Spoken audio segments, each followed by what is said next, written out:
I'm in the lobby of the hotel because the room had really poor Wi-Fi. We're staying at this like really beautiful historic hotel. It's called the Horton Grand. It's right in downtown in the Gaslamp area, and yeah, it's a pretty property, but the Wi-Fi is awful, so I had to relocate. So you might see some hotel guests walking by. Lovely. The local San Diego character. You said you were in Gaslamp? Yeah. This is, I mean, I'm assuming the people who are at this hotel are likely very different than those who are, patronizing or not patronizing, what's the verb for being a patron? Yeah, patronizing would be the word. It Yeah. is? It's the same word as like the negative connotation Yeah, of patronizing? right. Yeah, as the negative connotation. Yeah, it's the same word, it just means Two like different you things. patronize a business, like I'm a customer at this business, I'm visiting this business versus Wow. to Okay. yeah, to sort of put down someone or yeah, like make them feel lesser than. Yes. Right. There's a Okay. there's a word for those words and it is not coming to me. Okay. Well, we're gonna have to look that up. But after Something. that little grammar lesson, yes, it's definitely like it's a beautiful property. I'm here for a conference, and the conference hotel is about 10-minute walk away, but it was sold out. So I was like, well, I guess we'll stay somewhere different. So yeah, it's cute.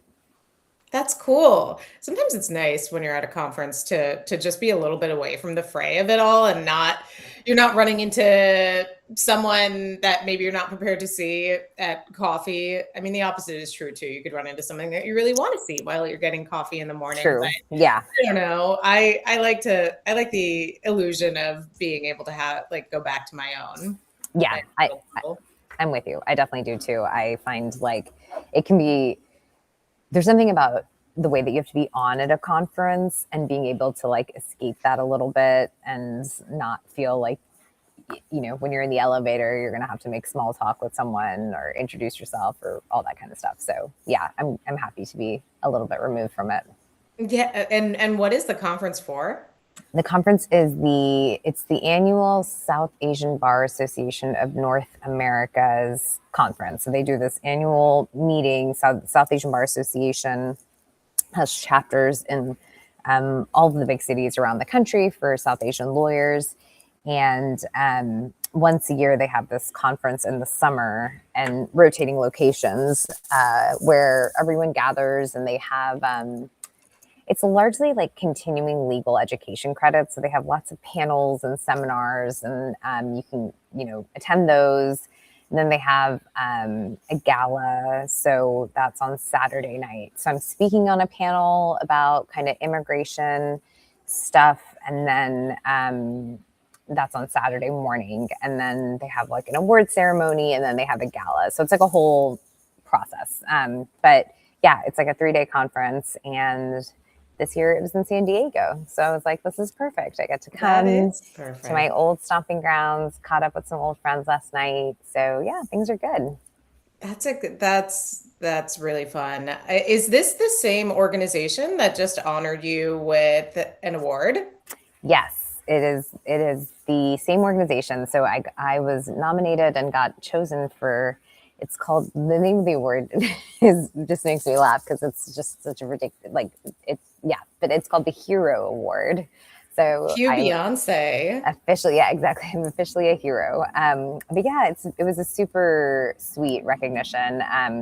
This is their first time giving out a hero award, so it's like an inaugural thing for them.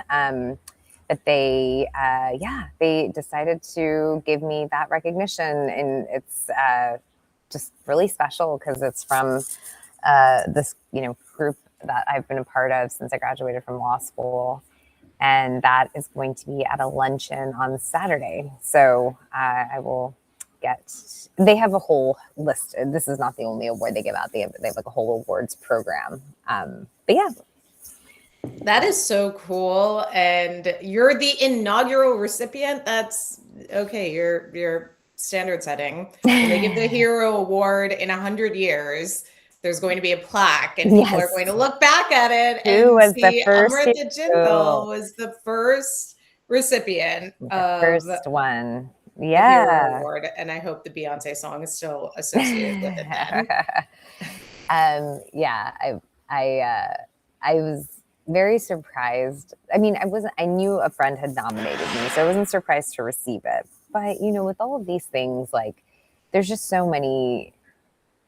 I sound like I'm giving an Oscar speech, but there's just so many, like, like really talented people in this community. I mean, especially in the law, like South Asians have made such a big impact. So yeah, it's very exciting, and I will probably post some pictures from it. And yeah, looking forward to it.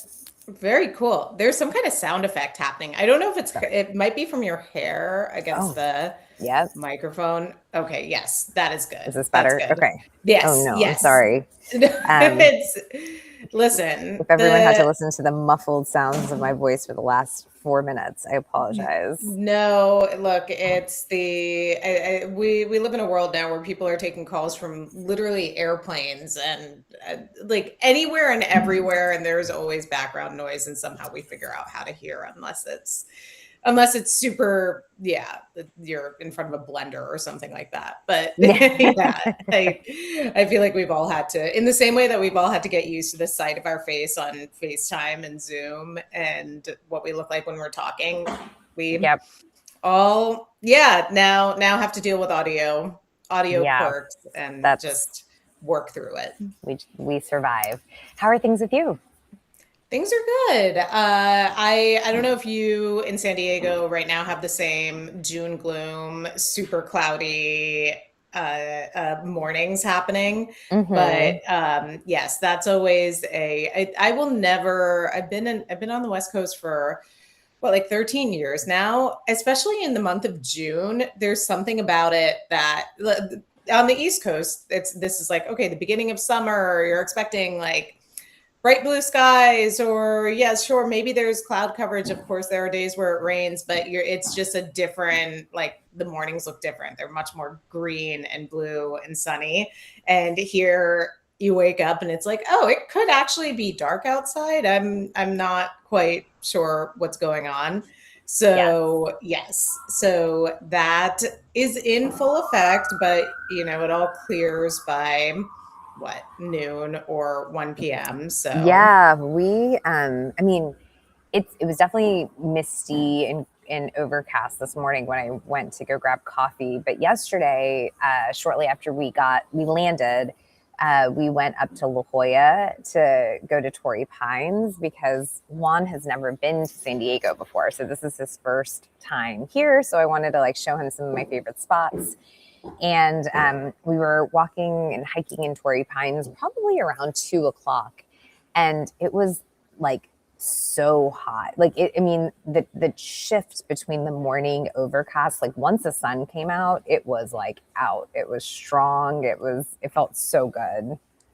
there's a really great bar, well, in La Jolla, called the Whaling Bar, that Oh, I okay. went to when with Nikhil when we were in Rancho Santa Fe. Yeah, yeah. If Oh, you nice. Next time I'm there, I need to add it to my list. Definitely, if you're back in that direction. But yeah, I know this. It's like I'm wearing a sweatshirt right now. That is probably going to be too hot in a couple of hours. But yeah, it's the quirks of Southern California that you go from the mist to the Yep. blazing sun that you need to take relief from. But how it's such a good Torrey Pines is just Oh, it's so beautiful. gorgeous. The coastline. It's so pretty. I mean, we love living in Houston, but I will say, like, just in the last like 12 hours, Juan and I have been talking about like, do we need to move to California? Do we need to?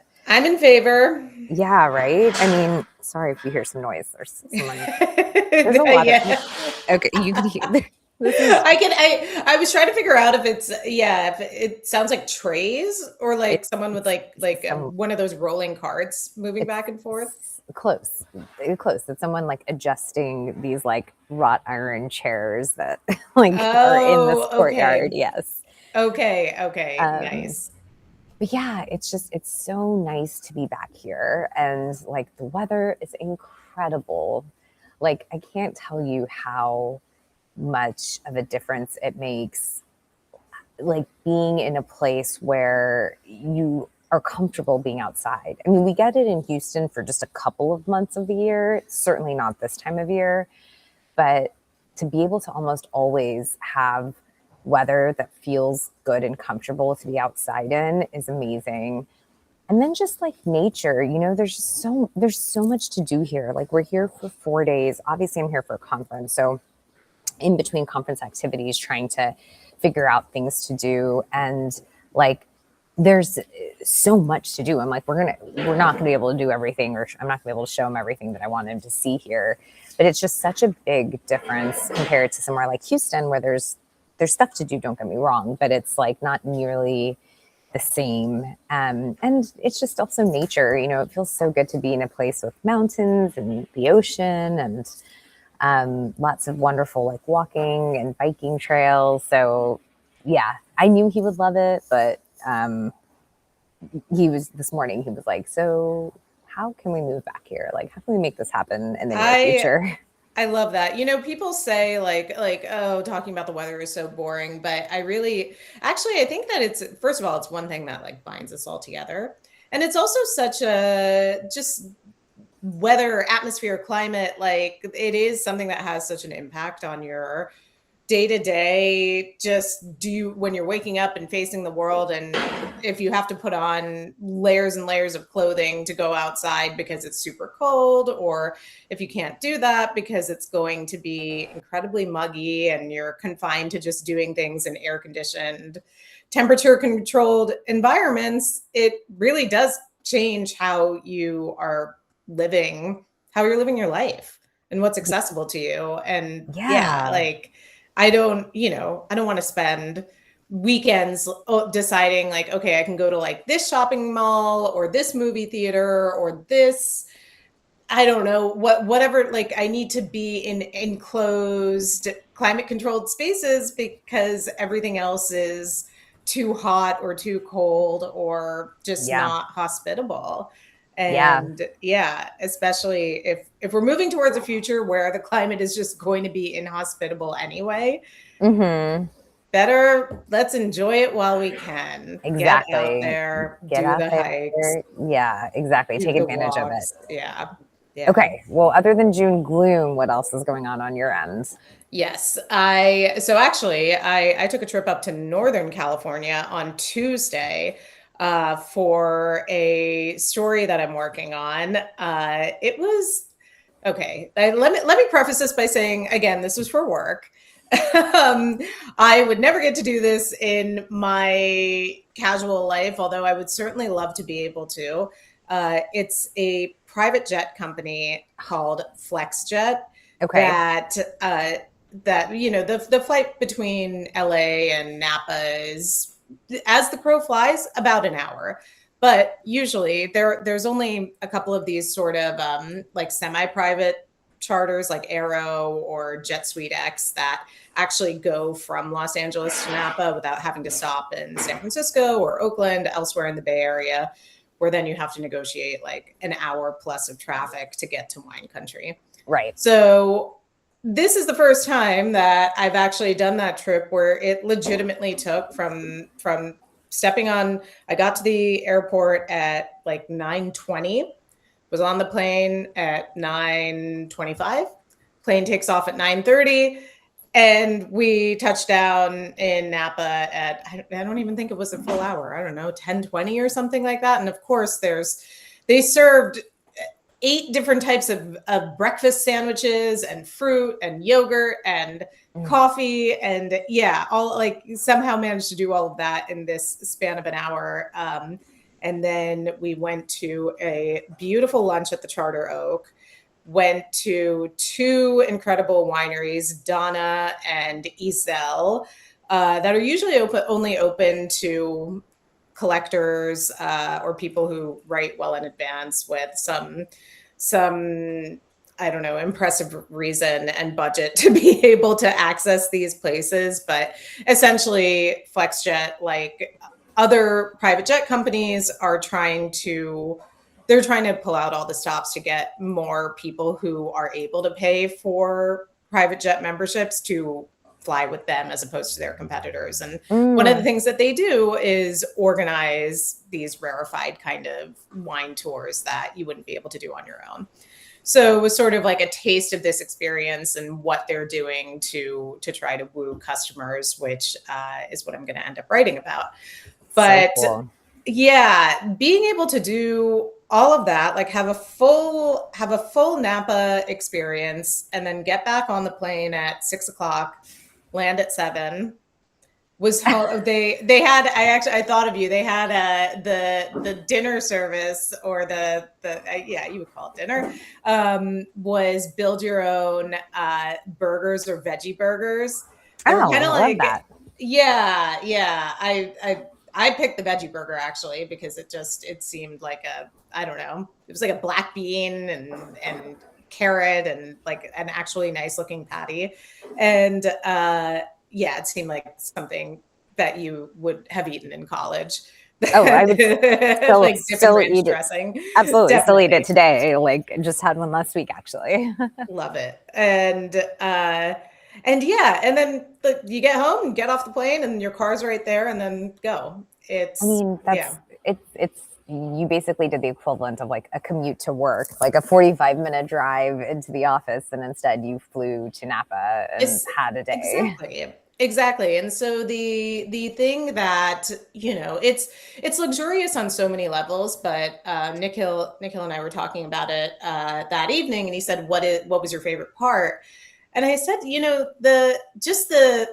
the time, like the way that time just opens up when you do something like this. I totally get why, again, if you have the means, and I think the pricing starts, it's something like $900,000 per year to be able to book a certain amount of hours on their jets. Wow. So okay, so again, Never gonna be me. Yeah. not at all not at all affordable for most people, but yeah, like the notion that if you don't have to deal with TSA or Right.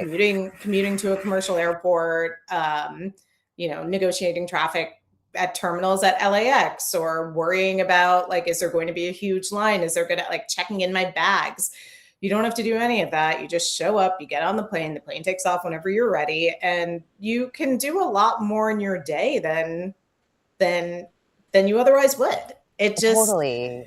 I The mean, possibilities are kind of endless.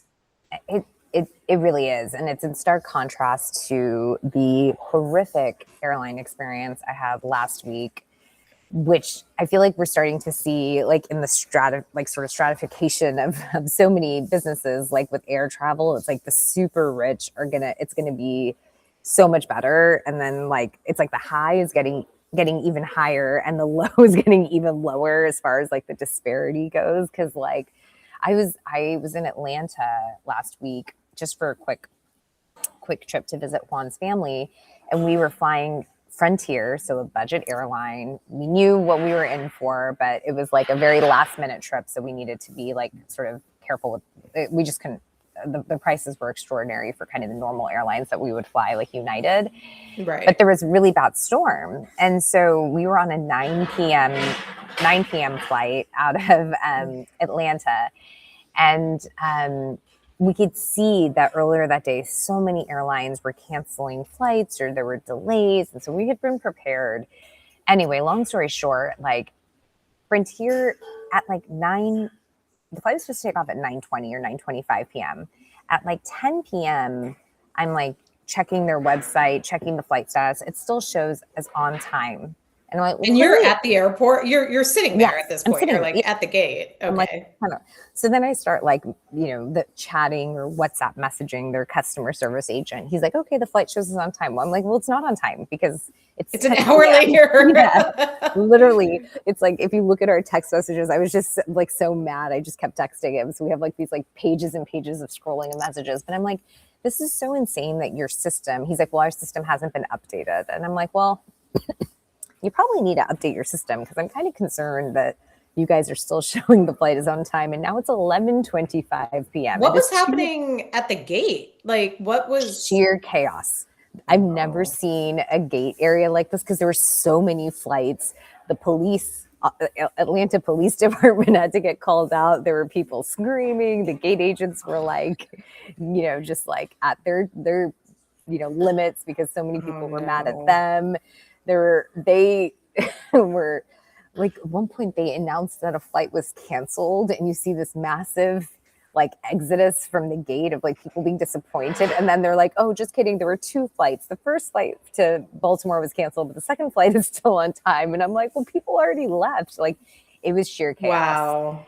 And it was just, and then they don't, so we had to stay overnight. We ended up being able to rebook to the next morning. But Frontier doesn't cover like an overnight hotel. So then I'm like, get on Hilton. I find like an airport hotel.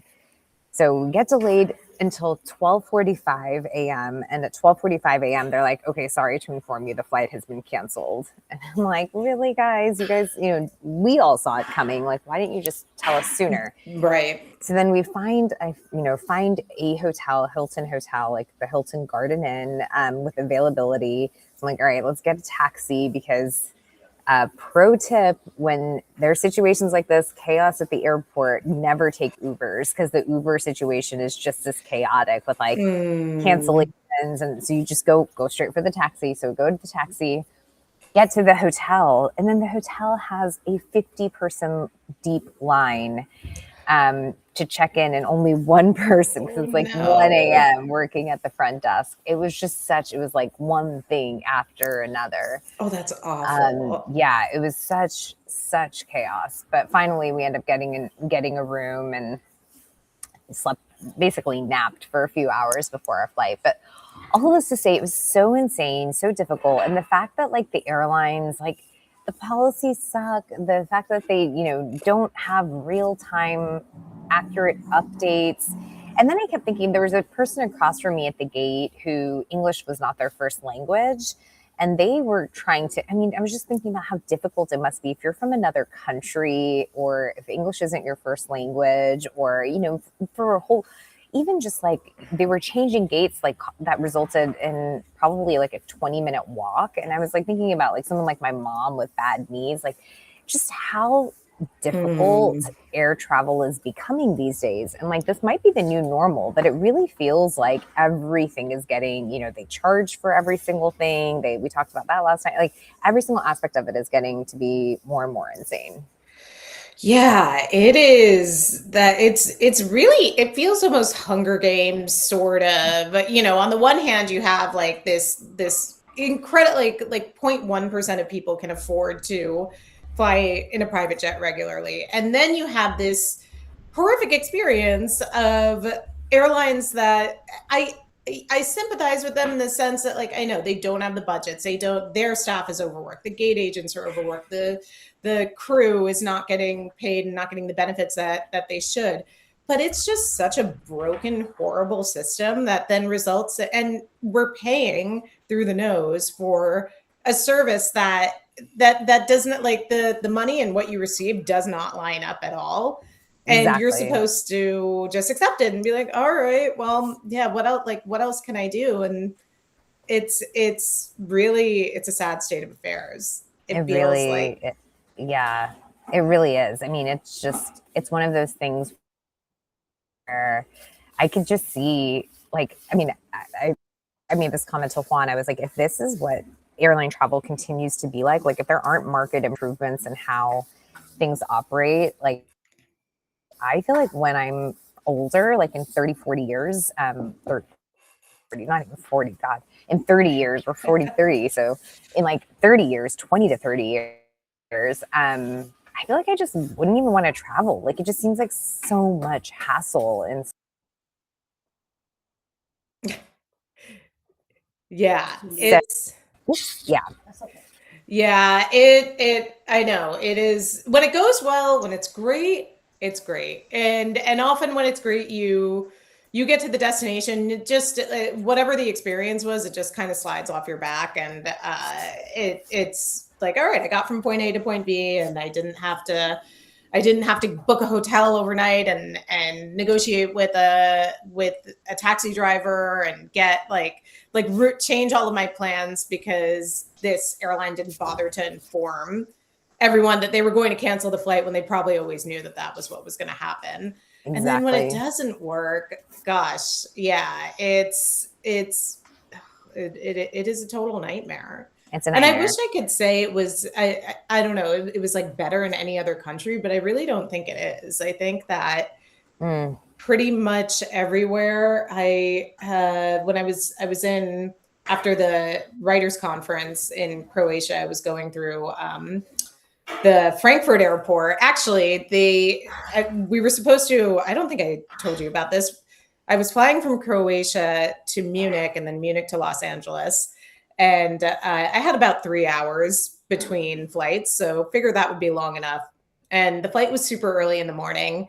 The first flight was super early in the morning. So I get on and I put on my eye mask and I kind of fall asleep. And I hear the pilot saying like something, have to circle, drone. And I'm like, okay, I don't, not quite sure what's going on. Probably there's traffic, whatever. Eyes are still closed. I'm hearing this like kind of as I'm sleeping. And then I wake up, I look at my watch, I'm like, gosh, we should have landed an hour ago. I look outside, we're just like circling, we're, not close enough that landing is imminent. And I turn around and ask someone behind me, like, what's going on? He goes, have you been asleep this whole time? There's drone strikes at the Munich airport. And they're trying to fly around them. I'm like, what? What? There are drone strikes? What is a drone strike? It turned out that I don't know if he said drone strike. I think possibly because of the pilot's accent, everyone understood it as drone strike. It was a drone sighting. Someone had flown a drone over the airport, temporarily shutting down all of the runways. The pilot says we're going to have to land in Nuremberg, which is 50 miles away. And at this point, if we land there and everyone's got connecting flights, it's like, okay, no one's going to make their connection because how on earth you're going to have to like hop on the Autobahn, and it doesn't matter how fast anyone drives. It's a lost cause. And so, but also like the connecting flights are probably not leaving either because of the drone sighting. Yeah. Also true, which at this point we still think is a drone strike. like, well, you mean they're bombing the airport? That's what I was thinking. What is happening?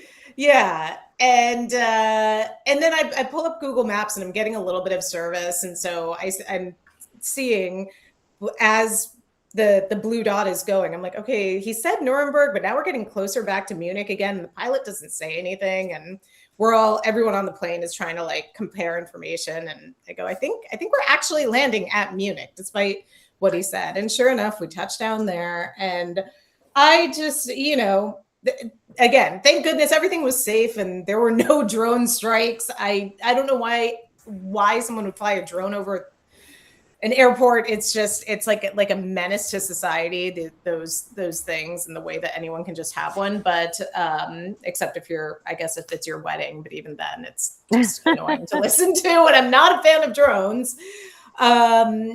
It just felt like it's easy to do the cliche of like, oh my God, Europe has it so much better. And then they don't. Like, no, when it comes to air travel, it's the same bullshit. Everyone's going through it unless you have $900,000 a year to fly on this private jet. So that's the alternative. Hey, things to aspire to. They are not going through this. That's so crazy. When you said drone strike, I was immediately like, what? Like, I know that's what I said too. I'm like, what? Like what global?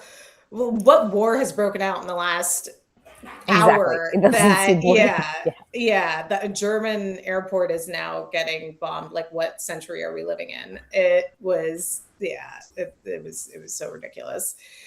But and thankfully, a misheard or mispronunciation or who knows what happened in that on the flight PA. But yeah. well, not to be all like doom and gloom on our episode today, but the other thing that I've been thinking about this week is, what if my entire digital record were leaked and made public by some hacker, which is apparently happening much more than we realize. Okay, so why don't you tell everyone about the story you sent me about the Disney employee, yeah, and what he experienced. Yes, so this is a cover story of New York Magazine this week. It's called "What If It All Came Out." Where each attached to years of text searches and photos, an archive of humiliation that could detonate at any time. So basically, it revolves around this employee for Disney who was contacted by hackers back in 2024, who sent him messages essentially with information that only someone with all of his chat logs and Slack messages and access to that would have knowledge of. Like they knew his address, they knew his kids' names, they knew They made like references to like an inside joke, like it was right, clear. right. Mm-hmm. It was clear that it was not just a run-of-the-mill like sort of spam message. And as he was replying to them, and as he was deleting their emails, they said, we see what you're doing. We know that you deleted our initial email. So he realized that they had full access to everything that he was doing online. And I think the first place his mind went was that are they going to drain my bank accounts? Are they going to come after my family? What do they want? Turns out they really just wanted to cause chaos, it sounds like. Mm-hmm. And I think it was one guy. Mm-hmm. Yeah, one guy. They had his medical data. They talked about his diabetes, like just posted all of this stuff on the dark web where anyone could take it. And the Disney IT department took his laptop and said, okay, we're going to look into this. They put him on paid administrative leave. And then 2 weeks later, he got fired because they said you were accessing pornography on this work computer, and that's against our terms of employment or conditions of terms of like codes of conduct or whatever it is. So we're going to fire you. And now he's suing them. I think it's going to go to trial is what it sounds like. But basically the gist of it is like the company, in sort of the way that this whole incident exposed how permeable, it doesn't matter if it's an individual, if you're a corporation, if you're a government, like It feels like no one has their internet security figured out. We put all sorts of information on the cloud without giving it a second thought. I mean, how many apps do we have? How many various passwords? Some people use the same password for everything. Like, who can blame them? There are just too many things to remember. And it's all out there, and it's all relatively accessible if you're a bad actor who knows how to get into it. Yeah, and he is like a computer engineer. He's really computer savvy, so he was able to like read code and understand, probably way more than I certainly do, like the risks and consequences of downloading this program versus that program. And it turned out to be that he was managing all of his passwords through a program, like one password or something, and that's what got hacked into. But it's really, it's really terrifying. I always tell my clients this, like, that everything that you put on your computer or on your phone, even if you delete it, can be found. What we can see superficially on a phone is different than what a forensic download, like a forensic extraction of the phone, shows deleted text messages, deleted photographs, and so then you think about like all of that existing, and like, your Google search history, and like think of all the insane things that we search, just like we use it like as like a way that our brain, like literally if a thought comes into our brain, sometimes people put it in Google, you know? And Completely. yeah, like what would you do if all of that was revealed? And it really just makes you recognize how, because this is like a realm of technology, how should I say this? Like, there are a lot of things that we as humans can more easily understand, and we make intentional choices based on it. But then there's also an aspect of it that you just kind of hope and pray that like the government is regulating, but we don't actually like study the regulations. So when it comes to like food, you know, basic Yeah. fact, we know that like junk food, processed food is bad. And we know that like vegetables and fruit that are organic are good. Most of us don't really like study the regulations associated with organic, just like most of us don't study, you know, any of the food regulations related to junk food. But even when we're eating junk food, we're just sort of assuming that there are regulations in place to where poison cannot be in the food. You know, like I can't, you know, while Sure. I know this is bad for my health, like I also know I'm not going to ingest something that's going to instantly kill me, because there's some regulations in place that like prevent that from passing onto the market. Like with the internet, it's like every single thing you do now requires an app. It requires like, you know, passwords. It requires you have face recognition. There's so many different like levels of protection and stuff, and we all, you know, generally are like, oh, this is what's keeping this protected and safe.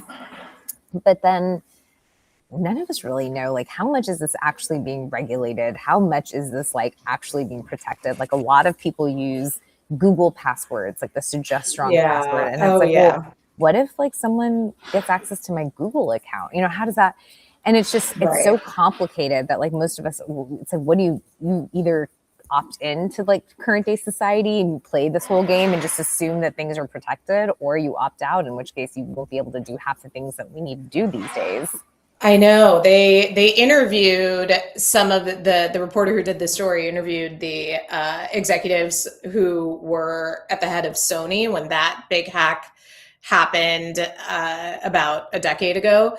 And one of the women, Amy Pascal, doesn't use email anymore, doesn't text, doesn't if she wants to, so reportedly if she wants to tell someone something, she either calls them on the phone or she tells them in person, which I cannot, I on the one hand, like that seems very freeing and powerful, but on the other, like, how do you, and I have to think that there's an assistant or there's someone that maybe she's calling on the phone and saying, hey, text this person, hey, email this person. Maybe there's like layers of uh, uh, of people that you have to go through to get to her because she was so scarred by all of her emails leaking in this hack. But how would you, like, how do you, if you want to order, I don't know, you want to order like Goop Kitchen, how are you doing that? Is No. someone doing it for you? You're going to the place Or, and I mean, but if you're, I think if your paranoia is about like messages being revealed, things being shared, access, email, you know, emails being shared, access, like, then having someone do it for you doesn't solve the problem, right? Like if her assistant is the sure. one sending the message, then the message still exists. So I think it's basically like living in a pre-cell phone era in post cell phone times. Like I, you know, Yeah. it's like you are calling Domino's to put in your pizza order, or you Yeah. are going to the grocery store to shop instead of using Instacart. Like you have to like think about, how did we do it in the 90s or the early 2000s before smartphones, and that's the life you'd have to live. Yeah, if you want to go to dinner with your friend, you're calling the friend and saying, "Hey, let's meet up at this place at this time, and if you can't, if you need to change it, then you have to call me back here." And yeah, Yeah, and like that's remember, I mean, even before cell phones, right? Like I have so many memories with my family of going, like if we were going to someone's house for dinner and you have their address and you have the almanac and oops, yeah. I lost you for a second. But yeah, you're like searching, and then if you get lost, we'd like pull over to the gas station and ask the gas station attendant, Sure. how do we get to whatever? Yeah, that's what you're doing. It's really, I don't know. It's the food analogy was a good one because you do sort of, you know that there is a base level of there's a base standard that everything has to sort of live up to, and that from there the consumer gets to make the choice. And yeah, if there was, you like to believe that people who are using the internet are, on a public Wi-Fi network. If I join the Wi-Fi network at an airport, that the people who are on here are just here to like send some emails and chat, like look at Instagram and send a couple of texts, and no one is here to like fish for information that could get them into my bank account, or that could have them like set up a duplicate looking Wi-Fi network that looks like a public network, but when you log into it, you're actually giving someone access to everything that's on your computer. I don't entirely understand how that works, but this is what they say, like don't join free public networks, don't. And I know that information, and it's still, especially in a foreign country, or when you're somewhere and your phone isn't working and you're like, how do I get to that? How do I get to the subway stop? I don't want to go to the gas station and ask someone to figure it out. I want to just stick to my phone and sure, let me join this random, I don't know what's on here. I like random Wi-Fi network, and hopefully I don't have like my bank app open at the same time, or my credit card stay like I have 100 different windows open on Chrome at any given time. Like I don't I don't know. I guess we all just have to be more careful, or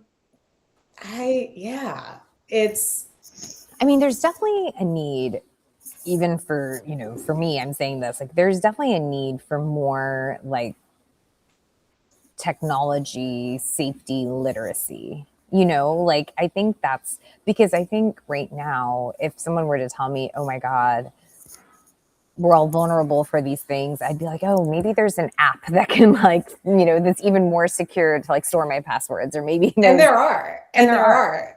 but then it's like, how do we know if it's vetted? And then what happens if that app gets hacked? Like, what happened to this guy? So Right. it's just a real, yeah, it's a really difficult thing to make independent decisions in, because we just don't have access to the information. Or like you said, we have to live, just opt out of a lot of the normal ways that we've gotten used to living.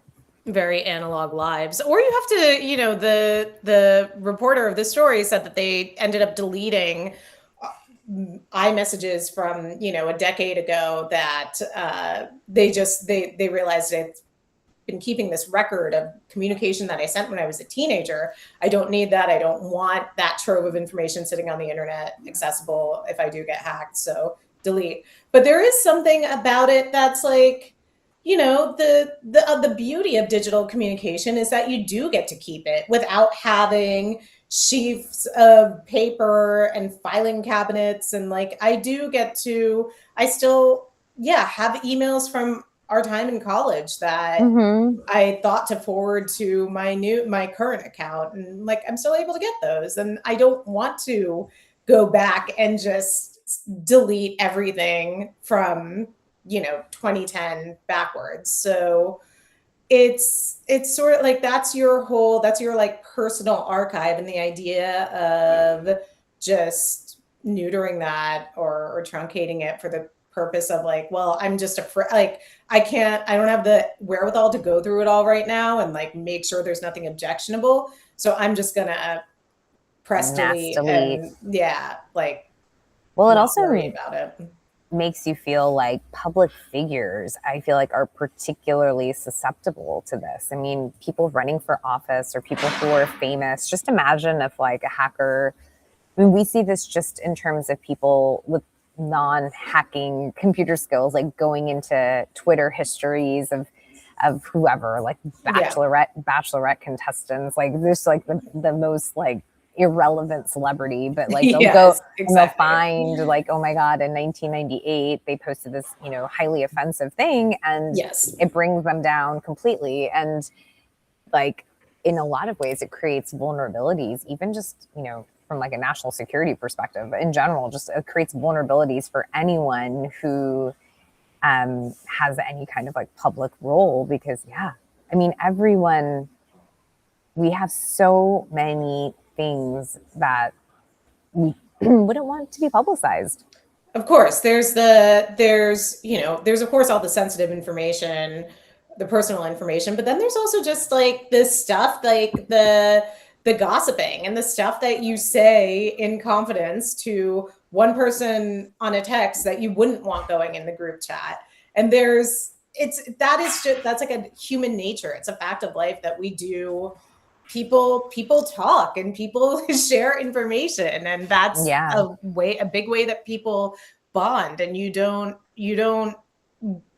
the things that you say in your private text messages are not what you're going to put on a public record. So the notion that like all of our communication should be like any kind of text or digital communications should be so censored that you only say things that you would not want anyone else to hear when you're in person is just not it's just not something that's feasible. And I would like to think like it's almost I remember thinking I lived 10 years ago or something, when people our age started running for civic office, that of course someone was going to find a Facebook photo from like 2004, 2005 of the candidate doing a keg stand, or like something like objectionable from a conservative point of view.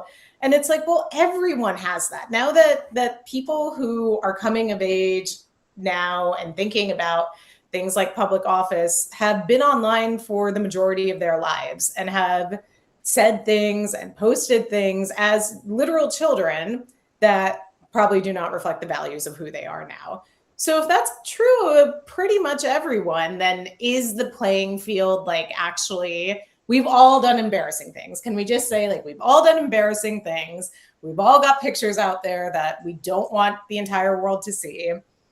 Leave it at that. Like it's just, when you have access to the internet as a kid and a teenager, you're gonna have some stuff that you wish you wouldn't have posted, but that's like being young and dumb.